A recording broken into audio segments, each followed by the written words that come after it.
Hi అందరికి. నవరాత్రుల్లో అమ్మవారి 9వ అవతారం మహిషాసుర మర్దిని లేదా సిద్ధిదాత్రి అని పిలుచుకుంటారు అమ్మవారిని.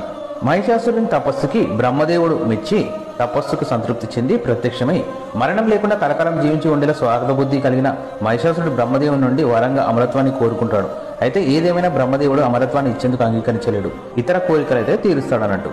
ఏ ఇతర పురుష శక్తులు మహిషాసురుని ఓడించలేదని విధంగా వరం ఇచ్చి మాయమవుతాడు. స్త్రీ తనను ఏం చేయలేదన్న అహంకారంతో ఆ వరం పొంది ఆనందంలో మహిషాసురుడు భీకర రూపం దాల్చడంతో ముల్లోకాలు గజగజ ఉనికిపోతాయి. అమ్మవారు మహిషాసురుని వికృత చర్యలు అధర్మాల నుండి ప్రపంచాన్ని రక్షించడానికి నవరాత్రి జరుపుకోవడం జరుగుతుంది. 9 రోజుల పాటు జరిగిన ఈ సంగమంలో దుర్గాదేవి విజయం పండుగగా జరుపుకుంటారు. ఆవిడ మహత్యాన్ని స్మరిస్తూ 9 రోజుల పాటు భక్తులు ఉపవాస దీక్షలు పాటించి ఆనవాయితీగా వస్తున్న సంహరించిన 10వ రోజు విజయదశమిని జరుపుకుంటారు. అందుకే మహిషాసుర మర్దినిగా పేరు వచ్చింది అమ్మవారికి.